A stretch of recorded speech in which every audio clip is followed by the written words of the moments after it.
Gálatas 5, 22 y 23, voy a leerlo para refrescar un poquito la memoria. Dice: mas el fruto del Espíritu es amor, gozo, paz, paciencia, benignidad, bondad, fe, mansedumbre, templanza.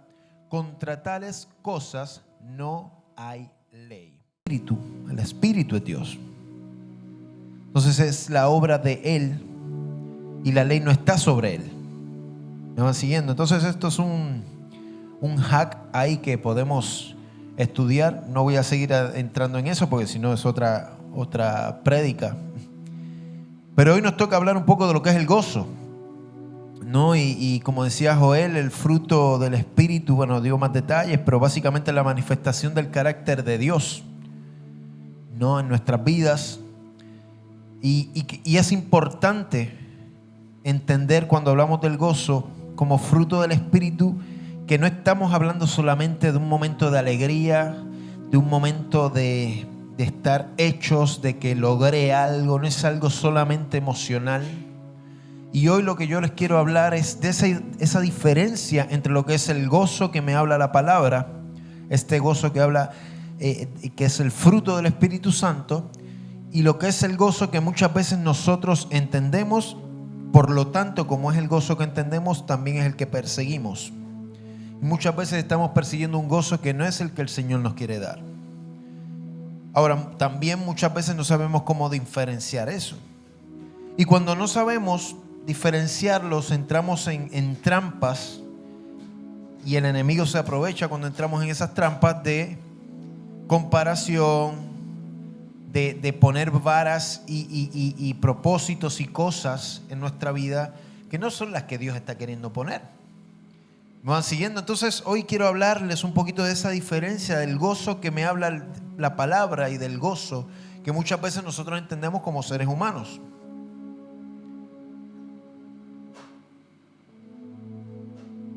El gozo que me habla el Espíritu Santo no es algo que nosotros podemos generar. Es algo que el Señor da, es algo que viene de Dios.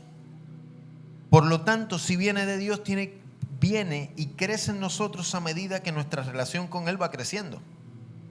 Mientras más nosotros nos alimentamos de Él en su presencia, ese gozo va a crecer porque viene de Él.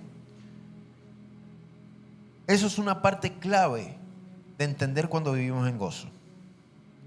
Que no hay forma de vivir en el gozo del Espíritu Santo si no está Dios. No hay forma de crecer en ese gozo que habla la palabra si no está en la presencia del Señor. Si la presencia del Señor no me acompaña, si yo no estoy en esa constante búsqueda de su presencia a través de la palabra, a través de la oración. Y esto es muy importante que lo entendamos porque muchas veces confundimos y pensamos que estamos viviendo gozo porque nos reímos o porque estamos viviendo un buen momento. Pero cuando entendemos el verdadero significado de ese fruto del Espíritu, es muchísimo más profundo, muchísimo más fuerte que cualquier otra cosa. Amén. Entonces hoy vamos a hablar sería como gozo espiritual versus gozo carnal. Si hablamos del gozo espiritual, tiene que ver con una alegría profunda que proviene de mi relación íntima con Dios, que no depende de las circunstancias externas y que se experimenta como el resultado de mi relación con Dios y de cuánta presencia hay del Señor en mi vida. Sin embargo, el gozo carnal es una alegría temporal que surge de placeres o logros externos. Cuando hablamos del fruto del Espíritu, hablamos de algo interno. El gozo carnal depende de las circunstancias que me rodean. Si las circunstancias son buenas, entonces yo estoy en gozo. Si las circunstancias están mal, entonces me quita el gozo.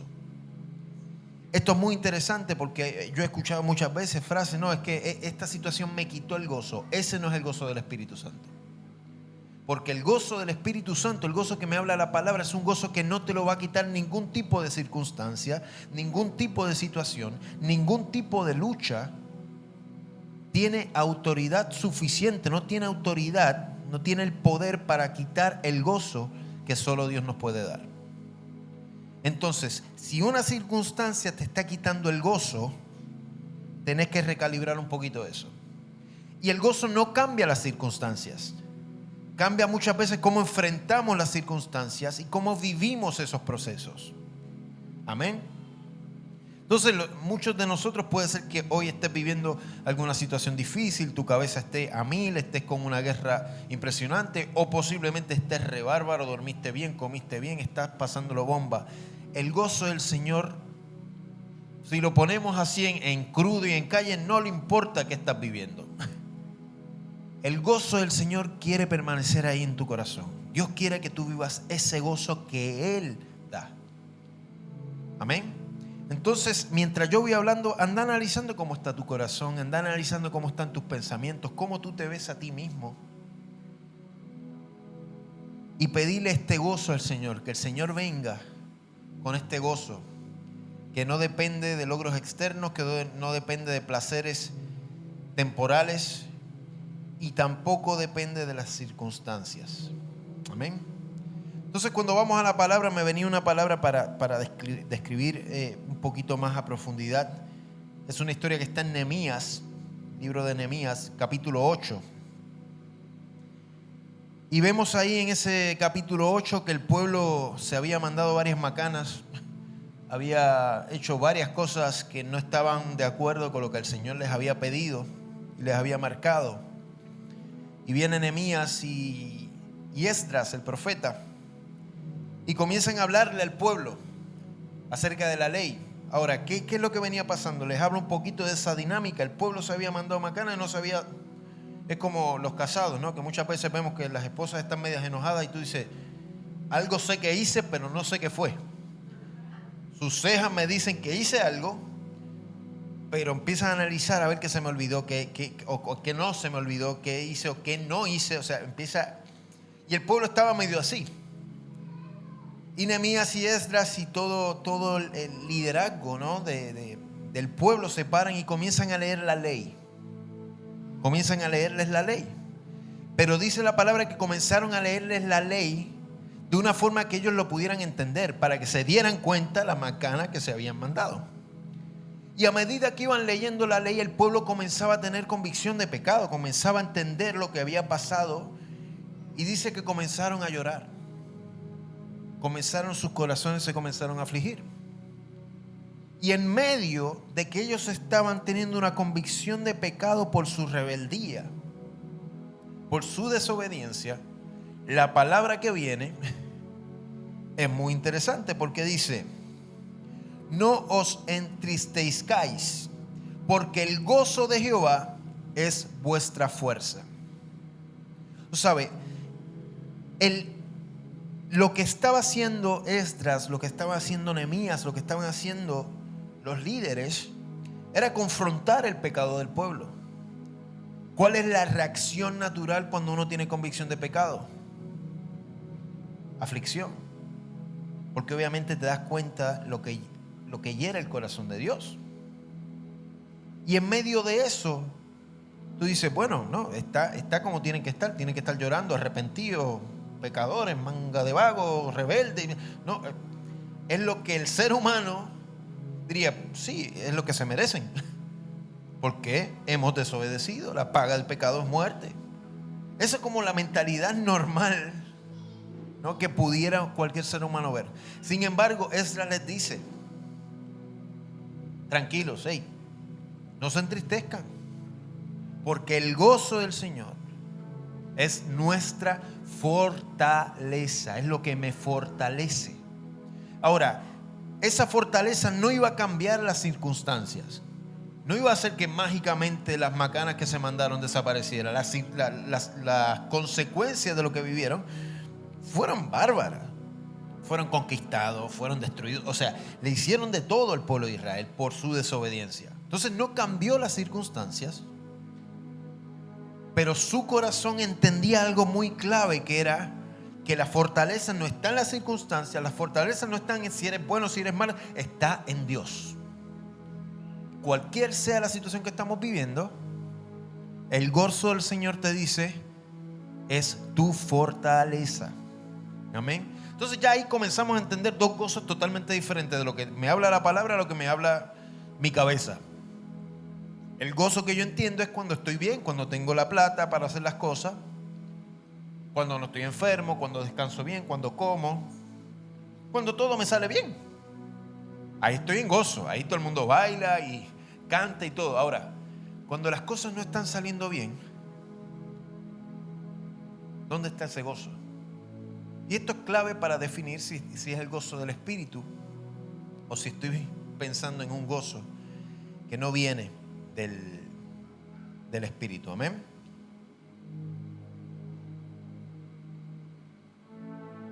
El gozo como fortaleza.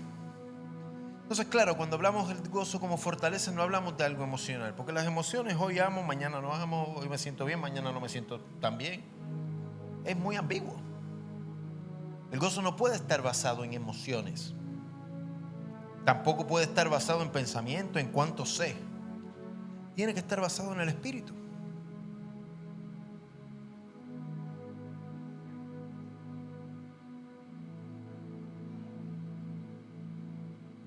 El gozo espiritual es una actitud de felicidad y satisfacción profunda, como dice, y voy a recalcar bastante esto, porque algunas veces cuando no nos sentimos el gozo tiene que ver con cómo estoy en mi relación con Dios. Es una actitud de felicidad y satisfacción, actitud, acción. Uno busca ese gozo que proviene de una relación con Dios y el Espíritu Santo. Este gozo no está basado en las circunstancias, como decía, sino en la certeza de la presencia de Dios y la obra de su mano en nuestra vida. El gozo del Espíritu, ese fruto del Espíritu está parado en la profundidad que yo lleve de mi relación con Dios. ¿Cuáles son las características que podemos ver en ese tipo de gozo? Es un gozo eterno, porque viene de Dios. Es independiente de las circunstancias. Viene de una fuerza interna porque viene a través del Espíritu. Amén. Y ese gozo es un gozo transformador. Amén. Como el pueblo había pecado, ese gozo transformó su actitud. Tuvieron que pagar las consecuencias, pero cambió su actitud. ¿Por qué? Porque el gozo de Dios nos permite ver a Dios como un Dios Padre que cuida, que corrige, que ama y que es presente, un Dios constante, un Dios presente, no cambiante en base a si yo me porto bien o me porto mal. Él no es cambiante, yo soy cambiante. Yo un día me puedo levantar de buena gana o un día me puedo levantar de mala gana. Puedo estar en una lucha o puedo estar en victoria.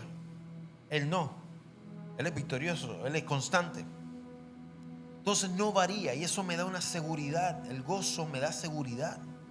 El gozo del Espíritu Santo me da una confianza en que Dios es soberano, en que Dios es fiel, en que Dios es justo, en que la obra que comenzó, Él va a perfeccionarla, Él va a seguir trabajando hasta que su propósito, su voluntad se cumpla en mi vida.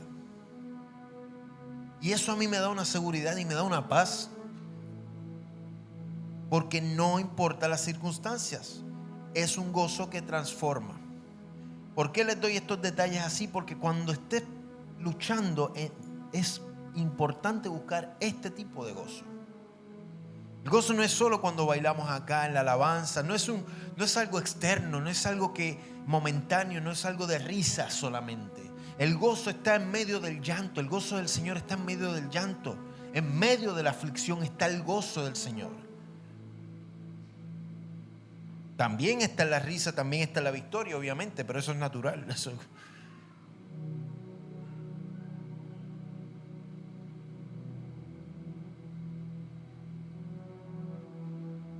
Si vamos a la contrapropuesta, que es el gozo carnal, ¿qué vemos? Es temporal, depende de las circunstancias, generalmente viene de formas externas, de fuerzas externas. Dependiendo cómo están las cosas, me gozo o no. Y es bastante efímero. Porque no hay ninguna cosa que se base en las circunstancias que pueda ser sólido. ¿Me van siguiendo?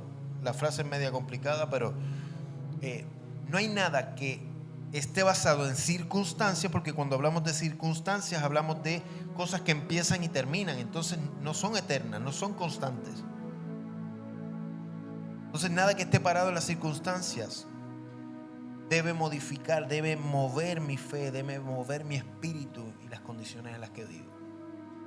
Y esto es importante, familia, porque si entendemos este gozo, créanme que muchas situaciones de nuestra vida van a cambiar. ¿Cómo vemos las situaciones en nuestra vida? Porque las vamos a ver a través de los ojos de Dios. No las vamos a ver a través de nuestros ojos. Porque generalmente si las vemos a través de nuestros ojos, lo que vemos es todo mal, todo pecado, todo basura. Cuando estamos en diferentes... Generalmente el ser humano ve eso. Sin embargo, en medio de la aflicción del pueblo, viene esta palabra: el gozo del Señor es nuestra fortaleza. El gozo del Señor es nuestra fortaleza. El gozo del Señor es nuestra fortaleza. El gozo del Señor, repite, el gozo del Señor es mi fortaleza. El gozo del Señor es mi fortaleza. Decláralo en medio de lo que estés viviendo, sea lo que sea.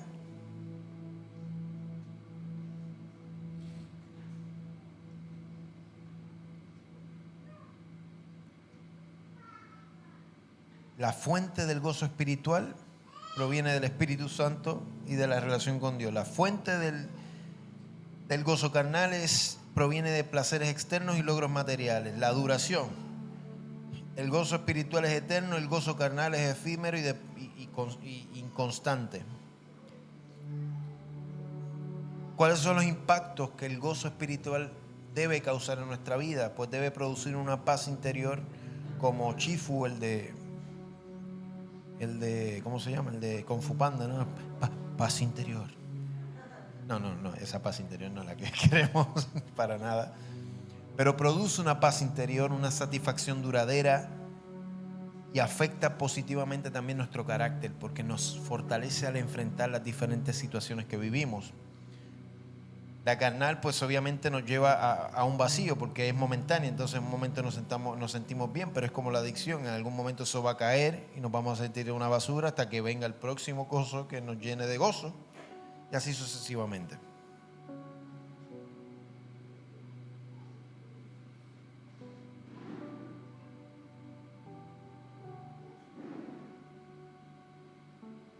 El gozo del Señor es mi fortaleza. El gozo del Señor es constante. El gozo del Señor es algo que Él quiere impartir en nosotros, que Él nos quiere dar. Nace de su corazón por nosotros. Y es eterno. Y Él quiere que nos fortalezcamos en este gozo. Amén. Vamos a ponernos de pie y sea cual sea la situación que estés viviendo, los pensamientos y las luchas que estés teniendo, el Señor hoy te quiere decir: quiero que tengas este gozo que viene del Espíritu Santo.